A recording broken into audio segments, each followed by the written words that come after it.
This is another question that was posted for tonight. This is in most ways a two-part question. So let's take these two parts somewhat separately. And I've essentially copied this from what they shared with me. So presumably this is what you might see in real life too. So part one is find whether a string is divisible by another string. And you might ask, well, what does divisible mean? Well, the next sentence goes on to say, a string is divisible by another string if that other string can be concatenated, can be duplicated some number of times to obtain the larger string. So for example, if our string S equals something like this, and our string T is simply A, B, C, D, then we can say that S is divisible by T. Because as you can see, if we duplicated T a single time, we would get S. Similarly, this would also be divisible. Multiplying T by 3 will get us to S. So these are just two examples of strings that are divisible by another one. Let me update this to give you another example that isn't divisible. And now that I've updated it, S is no longer divisible by T because there's no number of multiplications. There's no number of times that we can duplicate T to equal S.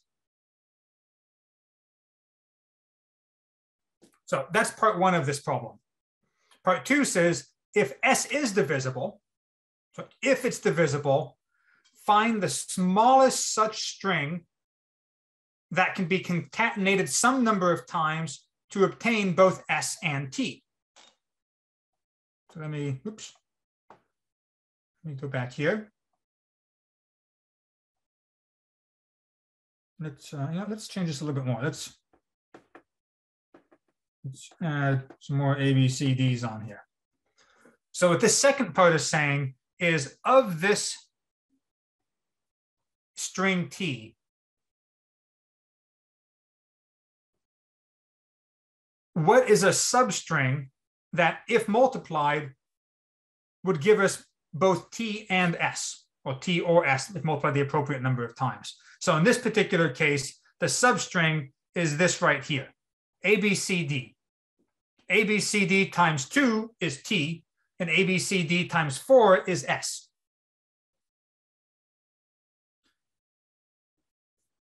Part 3 says if it is not divisible, just return -1 from our function. If it is divisible, return the length of the string U. So in this case, that has length 4.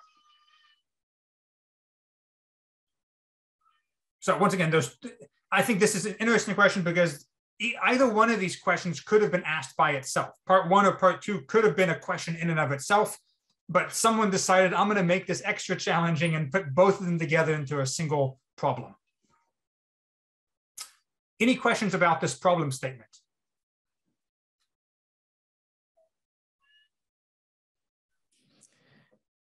Is number 2 something like GCD in math?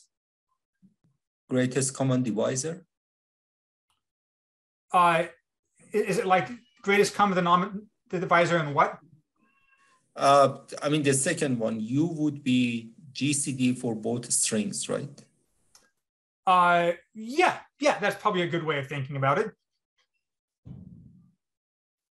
Because T, as we've already decided in part 1, is a divisor of S, then we know that U, like we can essentially, for step 2, we can essentially ignore the S string. Because we know S is a multiple of T. The only question is whether is there something within T that can be a multiple as well.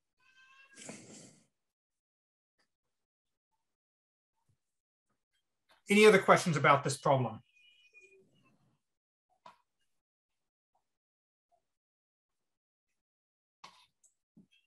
Okay, So we just have 10 minutes left. So I don't think I'm going to focus as much on, I'm not going to get to the code part as much, but maybe we can talk about this conceptually a little bit. And first, let's focus on step one, or part one. Does anyone here, let's make this interactive. Does anyone here have any thoughts on how we might do part one of this? What would be a simple and or efficient way of doing this? Any first thoughts that people want to share?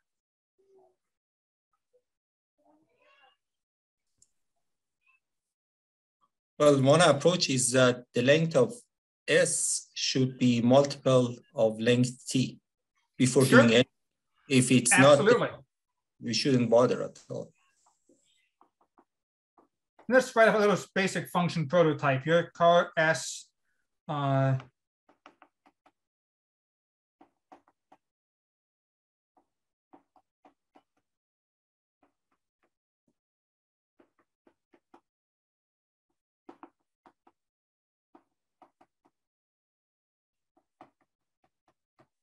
So let's say we're passing in the pointer to S and a pointer to T and the length of each as well. You could potentially say that, oh, it's going to be null terminated, but well, the problem statement said we had to write a function. So I'm going to write a function prototype, however it is that I want to write a function prototype. So we could absolutely start off by saying, essentially, is S length mod T length equal to 0. And well, maybe you might say if not, but whatever it is, we can potentially exit out of part one very quickly if it's not a multiple in terms of the length of the other one. All right, so what next would we do? Let's say that the length is some multiple, the length of the smaller string is a multiple, divides evenly into the length of the larger string. What would we do next? I guess can you hear me? Yep, I can hear you. Yeah, I guess the first thing that we need to figure out is what is the repeating string in string T, which is the divisor, right? So, well, so it's worth pointing out. So this is potentially a two-part problem, part one and part two. It might be possible, it might be most efficient to write a single solution that does both. If I was given this in an interview, my first thought would be, okay, let me solve these two problems separately, and then maybe I can think about how I might be able to combine them into a single solution. My concern about trying to combine these into a single solution from the get-go is that it may or may not be impossible, but it might be difficult. So in general, in the interview, it's not that you want to do the stupid thing first, but it's oftentimes best to iterate like, okay, I'm going to come up with kind of my first thought of what the solution should be and maybe sketch it out, maybe even write the code. And then the interviewer, if they care, might be like, oh, can that be improved upon? Or you can say like, oh, actually, I can see it can be optimized in this particular way, and you can make it better.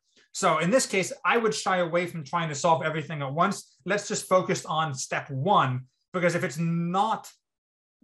S is not divisible by T, then we can just return -1 and don't have to get to step two. So I will make a loop. So if we said if in first step we check and then we see what is how many times T is in S, and then the loop by this number of time, and in the loop I would do memory compare between S and T, and in each pass through the loop I will increase S by size of T, and then do repeat memory compare. I think that sounds great.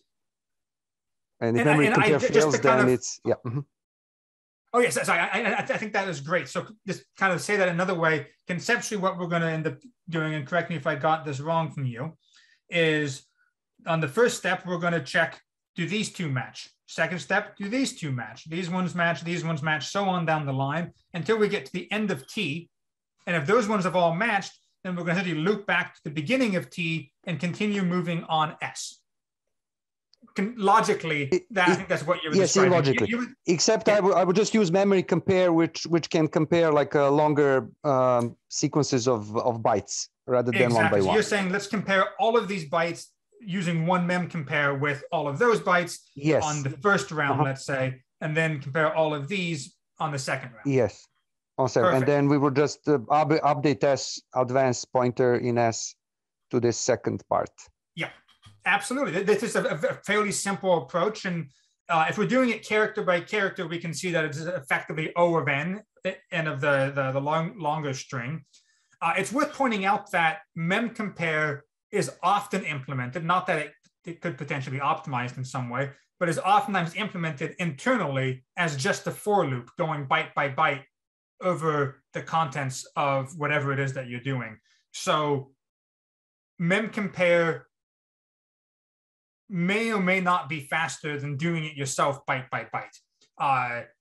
It actually, implementing mem compare actually is an interesting interview assignment in and of itself. And I've seen people say implement mem compare because the trivial way of implementing mem compare is byte by byte.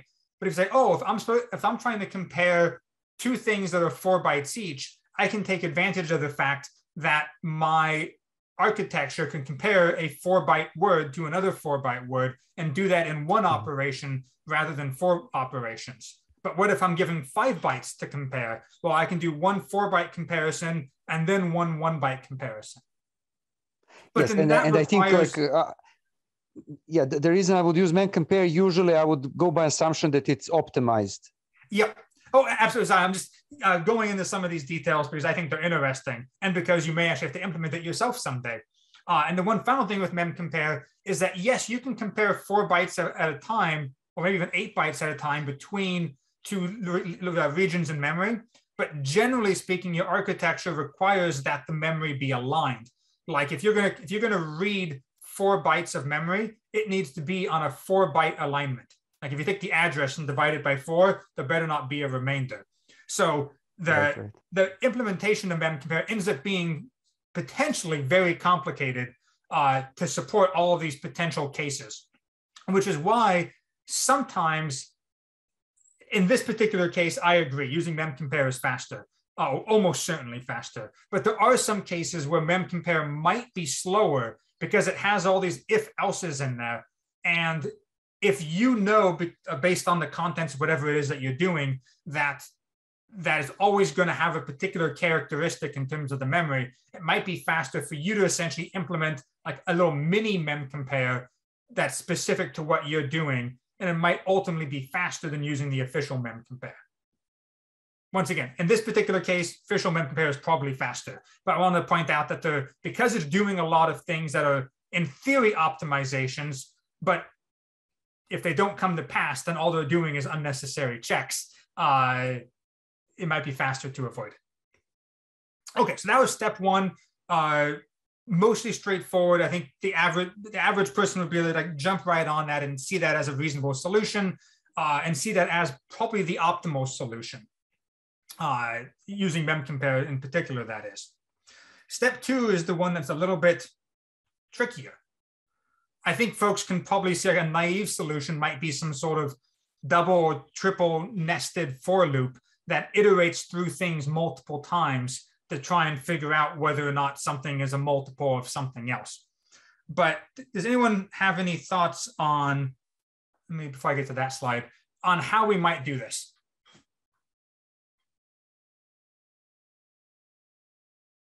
And maybe taking a step back, when it comes to a lot of these sorts of like string processing or process this array of bytes, whatever it happens to be, not always, but oftentimes the case that you're trying to search for is, can I do it in O of N? In other words, can I essentially process each character in the string a fixed number of times? Can I avoid having multiple loops? It's not always possible, but that's kind of the best case scenario oftentimes. So anyways, back to my question. Any thoughts on how we might go about this? I can do a binary search where I can split it into half, check, compare, then split it into 1/4, compare the first 1/4, the third and fourth character, something like that. That could potentially work well if we were dealing with multiples of 2. So if, for example, so in this, well, in this example here, I have the T essentially has 2 copies of it in there. But what if T was like this? If you split it in half, you're not going to get 2 things that match, and splitting it in half again isn't necessarily going to help you. Yeah, makes sense.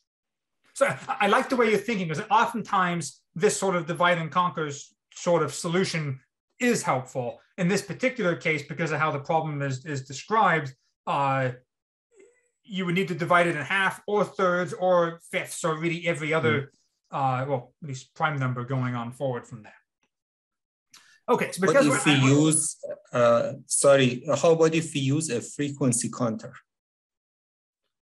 Trying to figure, so essentially see if each character in the string comes up the same number of times?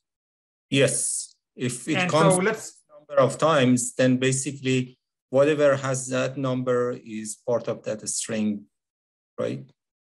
What if I had this? Yeah, I think the problem is that we do not keep track of the order of the characters. Yep. Yeah. So not to say that there might be a solution where it could be optimized by doing that first. There are scenarios where you might do an unnecessary step because it allows you to avoid a more expensive step later.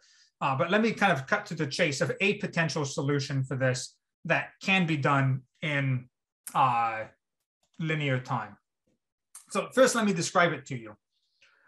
And it's also identified, we only need to look at the shorter of the 2 strings, because we already decided the short string was divisible, or could be divided into the longer string. So it's not any good need for us to look at the longer string. And I have here ABC, ABC. So let's assume, well, at least for the first one, let's assume that that's kind of our numbers. What we're going to do is maintain 2 pointers, or 2 indices. And those indices are going to start pointing at these 2. Let me use something more descriptive. Let us say we have pointer X and pointer Y. They're going to start off pointing there. We're going to check, do the characters that those point at, do they match? In this case, does A and B match? They don't. A and B don't match.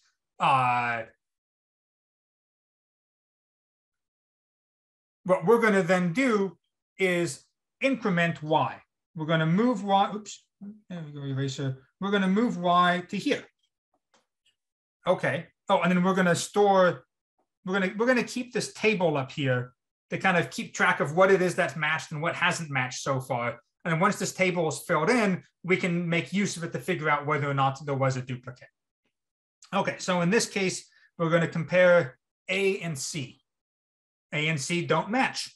Okay, so we're going to put 0 there, and we're going to move Y over here. Now we're going to compare X and Y, or those pointers, and look, they match. They both point to A. Fantastic. We're going to store 1 here. I'll go into what that 1 means in a second. And now what we're going to do is we're going to increment both X and Y.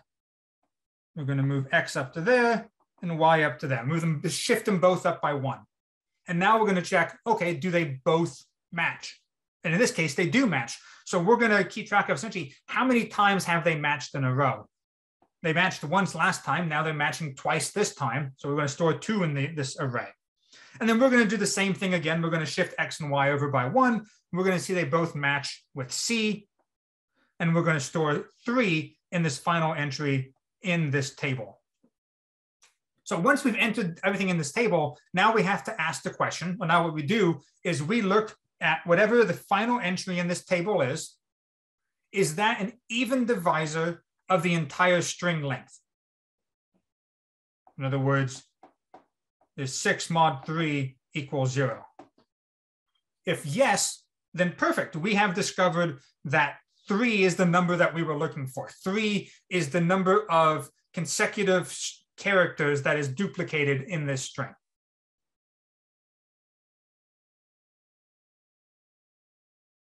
And you can see with this heuristic, this algorithm I just ran through, we never went in circles. There was never a loop in that kind of sense. We were always looping through the characters in this string a single time, checking them essentially one by one. We were checking each one twice in a sense, but 2 times the number of string is still O of n.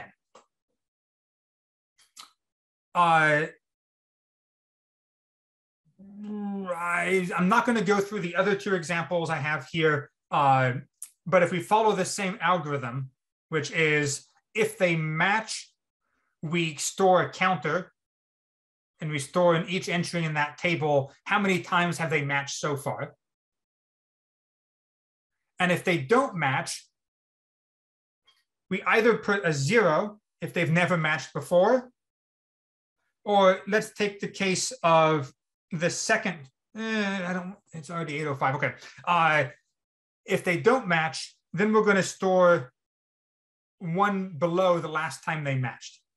So if, for example, this last one wasn't a C, it actually was a D, then what we would do is rather than storing 3 here, is we would store 1 here.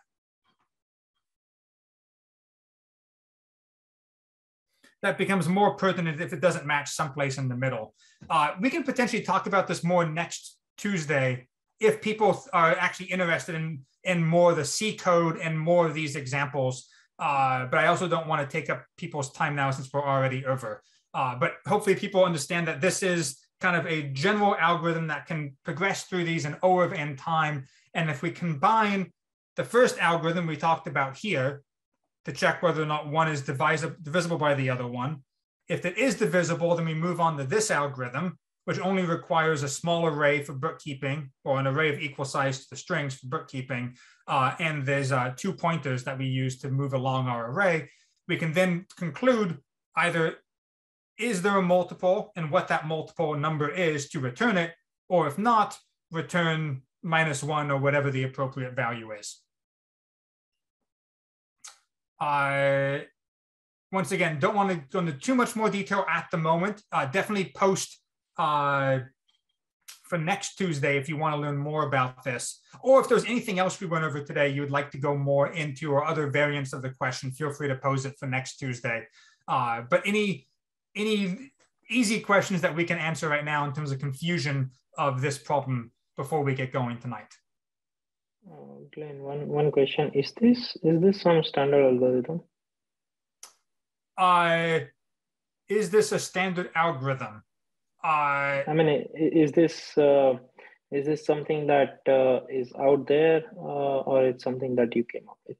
That's my question. Sorry. This is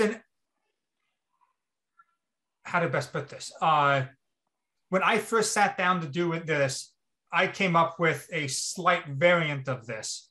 And then when I looked online to kind of be like, hey, like, is there a better, for a lot of these things, I like to sit down and do it myself first, and then look online. It's like, is there a better way I can explain this than the way I happen to do it? Then I found this variant. So what I described to you was kind of the slightly more optimized way I found online, but you always could come up with this on your own as well. But it is a general kind of algorithm pattern, the pattern of trying to avoid checking something that you already checked. And with this kind of set aside table that we're going to use as a scratch space, that's something that's going to come up a lot more this coming Sunday. There's a lot of other algorithms, heuristics, approaches to solve a problem where the trade-off is between memory and processing space. But this obviously is going to cost us more memory to store this data, but we're saving some processing time and making it O of n. We could have come up with some other algorithm that would be slower, that doesn't require as much scratch data, but there's a trade-off to be had there. Glenn, when you change it to D, when you compare C and D, why the count you make as a 1, though it doesn't match? Should be 0, right, if it doesn't match? Yeah, so this is, I'm thinking, I kind of sped through this a little bit. If they don't match, we're going to change the value to the last stored table value.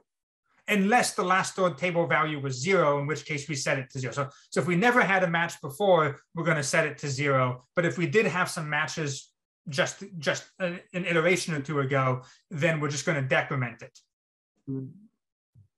We should say 2 or 1 because the last stored value was 2, right? I think it matched until. Yes, sorry. Let me take a quick look here.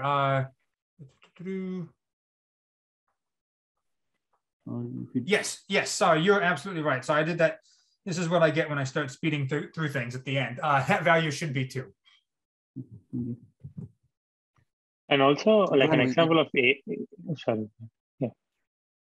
I just wanted to get a quick example of AB. If there are 3 ABs, what number will you put for the third AB?